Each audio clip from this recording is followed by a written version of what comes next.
He was pushed back by a few guards more closed in, all agile, as he trapped Rick again. Gritting his teeth, he faced many guards alone, was quickly knocked down, and was about to be bitten. At that moment, his brother read the next spell, the sword just a hair's breadth from his throat.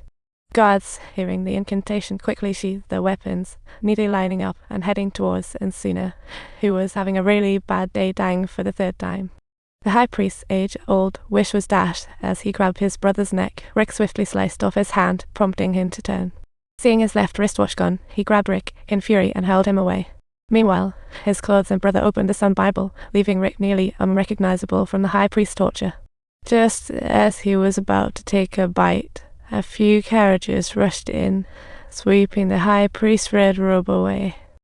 The high priest lunged at Rick, who gave him a swift lesson with his sword, and as the high priest clutched his wound, he stumbled and fell into the... This guy was about to turn off the lights when he spotted a scorpion nearby, grabbed it, and stuffed it in his mouth. The next second, miracles, the desolate desert suddenly bloomed into paradise. Turns out this fellow was a famous Hollywood scorpion soldier. He intended to lead an army to conquer the world, but faced unprecedented resistance attacking Thebes. The war lasted 7 years. Scorpion King fled to the desert as his troops fell, leaving him alone.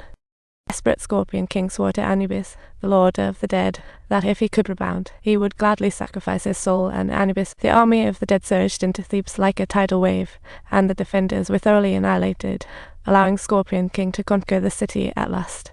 Anubis claimed the soul as promised, and the army turned to dust, awaiting the chance to return to the human realm 5,000 years later. O'Connell arrived in the lost city with clothes, found the Scorpion King's bracelet in the underground palace.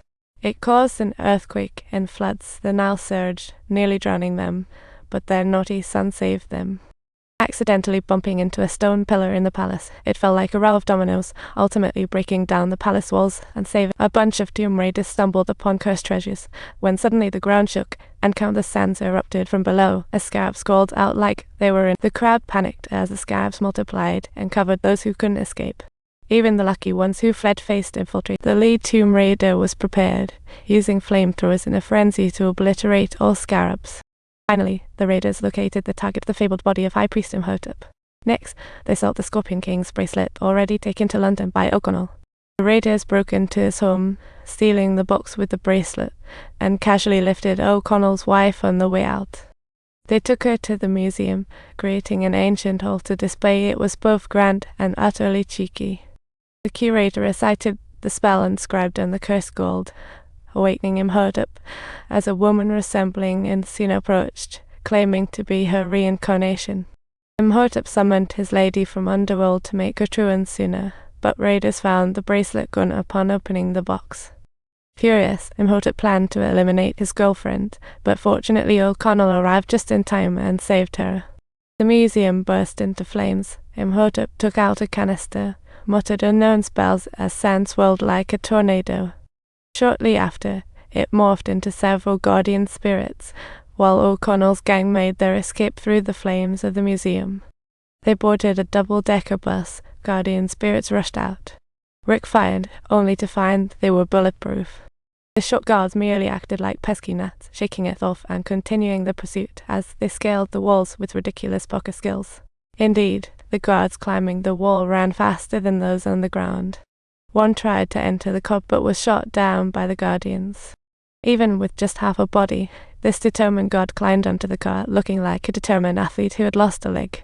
He attacked guardians like a sprinter, leaving them scrambling, till his girlfriend shot his head.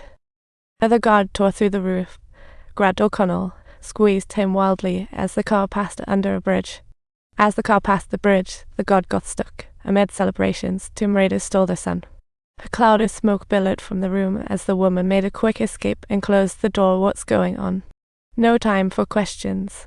At this moment, he was completely out of the scam. Just as everyone was feeling anxious out of nowhere, suddenly a figure lunged.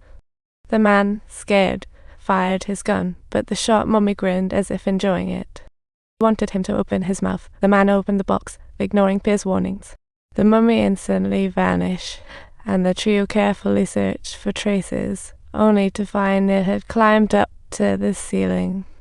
It circled round and suddenly opened its mouth wide to suck out his soul, leaving the other two in shock, frantically shooting. The mummy, having consumed human essence, changed. When the woman reopened the door, it was normal, with only empty corpses left.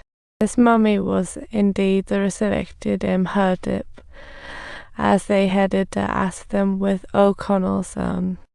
The clever son slipped out of a toilet and was effortlessly grabbed by a now powerful Imhotep. He left marks for his parents, yet was caught. Imhotep stood in the lake's center, arms up, water surging. A towering wall of water formed, and with a wave of his hand, the wall obeyed, rushing forward. Meanwhile, O'Connell and Evie carefully approached on an airship as the water surged behind them. When they turned back, the flood had engulfed Evie. A face made of flood water appeared, glaring at the airship, opening its mouth wide, and O'Connell urgently called for evasive maneuvers.